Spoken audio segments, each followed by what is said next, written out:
Roviylar shunday hikoya qiladilar. Qadimda bir yigit Buxorodan Makka sari yo'l olibdi. Allohga yaqin bo'laman degan bir o'y xayol bilan Ka'ba atrofida qolib ketibdi. Buxoroda esa yigitning ota-onasi, qavmi qarindoshlari qolib ketibdi. Qarindoshlaridan rishtasini uzgan yigit Makka shahrida oila quribdi, bola chaqa orttiribdi, halollik bilan tanilibdi, omonatdor yigit nomi bilan shuhrat qozonibdi.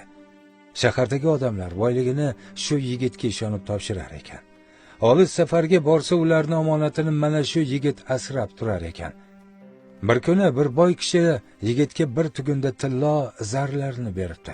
Olis yurtga ketayotganini aytibdi. Shu omonat sizda tursin debdi haligi boy. Yigit xo'p deb olib qolibdi. Oradan oylar o'tibdi, yillar o'tibdi va haligi boy yurtiga qaytibdi. O'sha omonatni olish uchun yigitning uyiga borsa, yigit vafot etdi deyishibdi. Omonatdan esa bizni xabarimiz yo'q, bu haqda gapirmadi deyishibdi uydagilari. Boy mahzun bo'lib orqaga qaytibdi. Borib Makkadagi ulamolarga uchrabdi, dardini doston qilibdi, yig'labdi. Ulamolar esa unga shunday yo'l ko'rsatibdi. Falon joyda buloq bor. O'sha joyga borib, o'sha yigitni chaqir. Jannatiylar ovoz beradi. O'zidan so'raysan deyishibdi. Boy borib qancha chaqirmasin hech kim ovoz bermabdi. Qaytib yana ulamolarga uchrabdi. Bo'lmasa, falon joyda bir quduq bor. O'sha joyda do'zaxiylar ovoz beradi.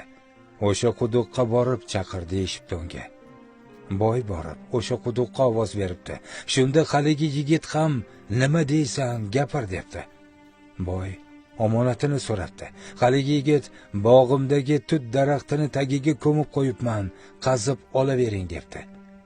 Haligi boy kishi o'ylanib qopti. Maylimi yana bitta savol bersam debdi. So'rang deb ovoz beribdi yigit. Siz omonatdor yigit deb nom qozongan edingiz. Halol inson edingiz. Nega do'zaxiylar ichida yuribsiz debdi. Shunda haligi yigit javob beribdi. Men Makkaga kelib qolib ketdim. Buxoroda ota-onam, jigarlarim, oilam bor edi. Men ulardan xabar olmay dunyodan o'tib ketdim. Oxirat so'rog'imda silai rahim daftarim bo'sh chiqdi. Hamma qilgan amallarim o'chib ketdi. Robbim meni do'zax ahliga hukm qildi. Ey birodar, eng ezgu amal bu silai rahim ekan. Dunyo ahliga ayting, avvalo qon qarindosh rishtasi uzilmasin. Ota-ona xizmatidan ulug'roq ishi yo'q ekan.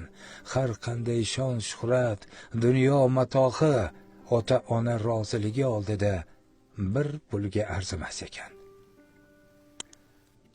Bu gaplarni eshitgan boy kishi quduq oldida uzoq o'tirib qolibdi.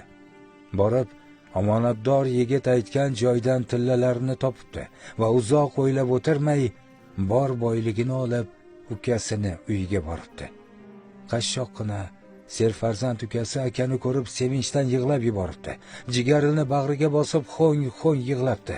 Dasturxon boshiga kelganda iymanibgina akasiga qarabdi. Aka, uzr, uyda hech vaqo qolmabdi.